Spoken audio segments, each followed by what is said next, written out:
Bismillahirrahmanirrahim. Assalamualaikum warahmatullahi wabarakatuh. Waalaikumsalam warahmatullahi wabarakatuh. Bagaimana kabarnya semuanya? Alhamdulillah. Sehat ya. Lihat kita buka dengan bacaan Bismillah.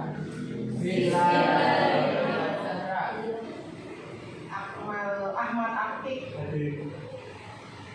Ular Tina Fiati, Nurul Mufidah, Muhammad Rian. Baik, hari ini kita jumpa kembali pada mata kuliah ekonomi makro. Jadi pada hari ini kita akan membahas tentang permasalahan ekonomi makro. Tapi sebelumnya mungkin minggu kemarin sudah sempat saya buka ya tentang apa itu ekonomi makro. Jadi sebelum kita mengetahui itu di sini, setelah nanti mahasiswa atau kita semuanya kalian mempelajari tentang permasalahan ekonomi makro, jadi mungkin akhirnya nanti teman-teman semua harus mengetahui apa itu ekonomi makro, bagaimana tentang permasalahannya dan kebijakan apa yang dikeluarkan pemerintah untuk mengatasi masalah tersebut. Jadi perlu teman-teman ketahui bahwasanya permasalahan ekonomi makro pada setiap negara itu pasti ada, pasti mempunyai itu. Nah, sekarang apa sih ekonomi makro dan bagaimana penyelesaiannya ke masalah? Tapi sebelumnya mungkin ada yang tahu tentang pengertian ekonomi makro? Ya. Ekonomi makro itu ilmu yang mempelajari tentang perekonomian di suatu negara secara luas. Secara luas atau dikatakan sebagai agregat. Di sini ada yang tahu pengertian dari agregat? Ini saya balik-balik aja. Jadi agregat itu adalah pengertian atau secara menyeluruh, secara keseluruhan. Jadi pada dasarnya ekonomi makro adalah ilmu yang mempelajari perilaku perekonomian secara keseluruhan atau secara agregat. Makro itu kaitannya seperti perilaku konsumsi dan investasi. Investasi kaitannya dengan konsumsi. Nah, di sini kita ambil 3 poin aja atau 3 contoh kaitannya dengan masalah ekonomi makro atau permasalahan yang ada di dalam ekonomi makro. Yang pertama yaitu inflasi, yang kedua pertumbuhan ekonomi, yang ketiga yaitu pengangguran. Ada yang tahu inflasi apa? Saya kasih nilai. Itu apa? Nah, izin jawabku, inflasi itu ketika uang beredar banyak di masyarakat, kemudian akan mengakibatkan harga barang itu menjadi naik. Ya, betul sekali. Jadi inflasi itu adalah kecenderungan kenaikan harga umum secara terus-menerus. Contohnya kayak tadi, apabila pada satu komponen harga itu akan menjadikan harga lain naik. Tetapi kenaikan harga pada barang itu kalau misalnya 1 atau 2 barang saja itu belum dikatakan inflasi. Nah, biasanya inflasi itu terjadi itu bukan inflasi, maksudnya kenaikan pada barang itu tuh tinggal dilihat aja pengaruhnya apa. Atau mungkin karena di sini secara terus-menerus, apakah itu dikatakan terus-menerus kalau misalnya kaitannya dengan kenaikan pada barang secara sementara, misalnya kayak hari raya. Terus misalnya terjadi bencana kayak banjir atau rop yang terus-menerus. Nah, itu juga belum dikatakan inflasi karena sifatnya musiman. Kecuali kalau terus-menerus harga tidak bisa dikendalikan, akhirnya yang menjadikan tadi peningkatan pada barang lain juga dan tidak bisa dikendalikan dan intinya tidak ada atau belum ada pemerintah mencari jalan menyelesaikannya, itu baru dikatakan inflasi. Sementara ini selama ini Indonesia pernah inflasi enggak? Pernah. Soeharto bisa pernah, kapanpun itu bisa. Kemarin cabai naik, ya kan, garam naik, tapi itu bisa aja belum dikatakan inflasi karena masih musiman. Yaitu mungkin kalau cabai itu kan proses tanamnya harus jangan banyak air kan, nah itu banyak air dan sebagainya. Jadi kenaikan harga barang ada 1 atau 2 barang itu belum dikatakan inflasi. Nah, inflasi timbul karena adanya tekanan dari sisi permintaan demand pull inflation yaitu tentang pertumbuhan ekonomi. Pertumbuhan ekonomi adalah peningkatan dalam kemampuan dari suatu perekonomian dalam memproduksi barang dan jasa. Jadi dengan kata lain, pertumbuhan ekonomi lebih menunjuk pada perubahan yang bersifat kuantitatif dan biasanya diukur dengan menggunakan produk domestik bruto atau pendapatan per kapita. Nilai pertumbuhan, jadi semakin adanya suatu produksi barang semakin bagus, terus mereka terkait dengan di sini kan ada biasanya diukur dengan menggunakan produk domestik bruto atau pendapatan per kapita. Semakin banyaknya nilai produksi yang dihasilkan, pendapatan per kapita maksimal dalam arti mungkin UMR, otomatis nilai pertumbuhan jadi semakin bagus.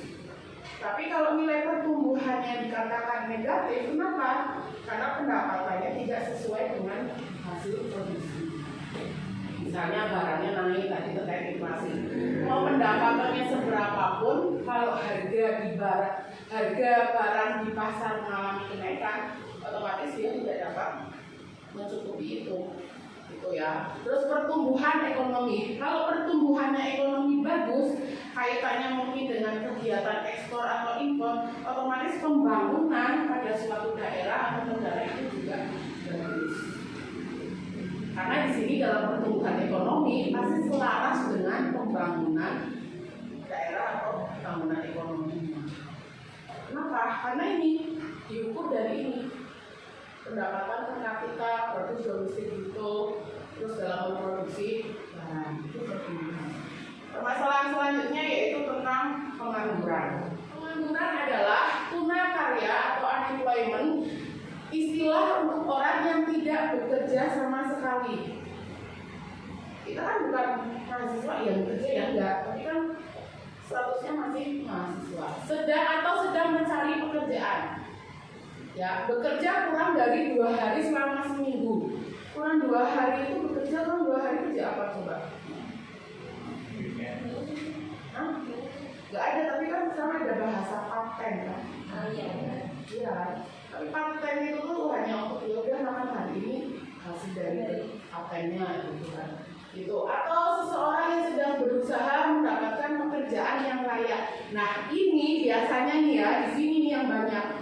Seseorang yang sedang mencari pekerjaan yang layak, biasanya itu bisa salah satu upaya bagaimana agar tidak terjadinya pengangguran, menciptakan lapangan pekerjaan.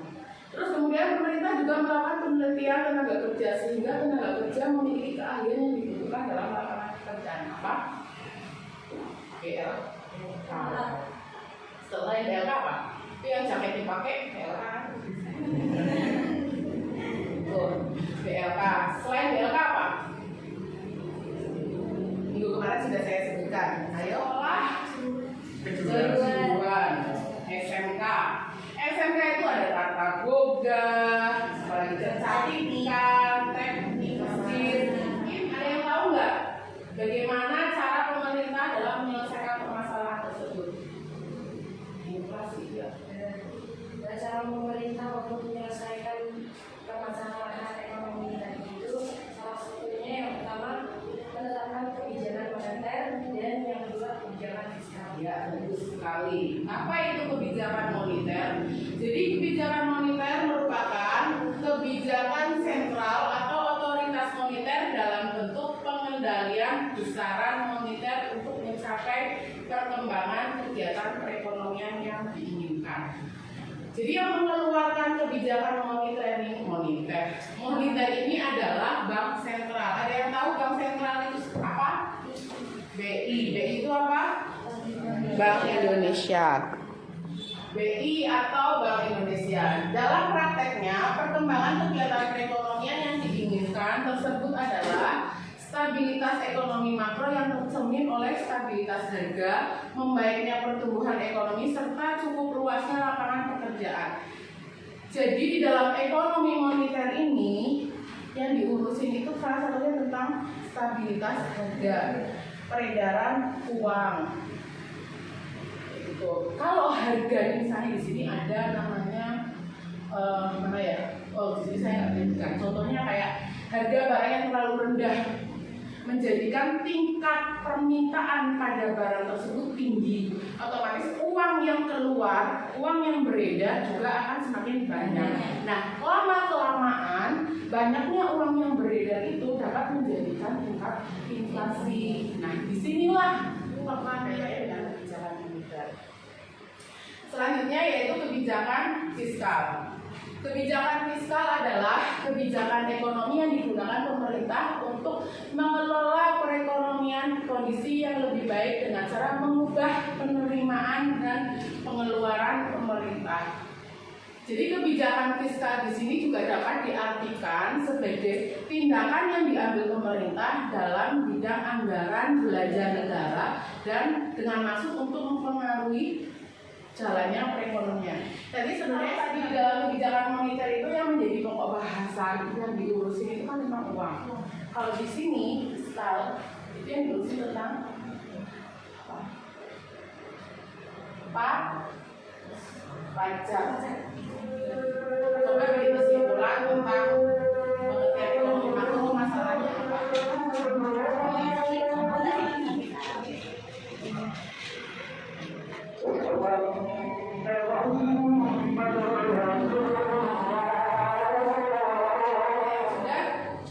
Sudah, coba dibaca ulang.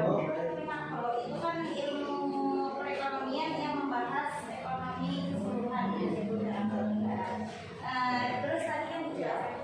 Oke, kalau tidak ada yang tanyakan semuanya dan teman-teman sudah paham, kita akhiri dengan bacaan hamdalah. Alhamdulillah.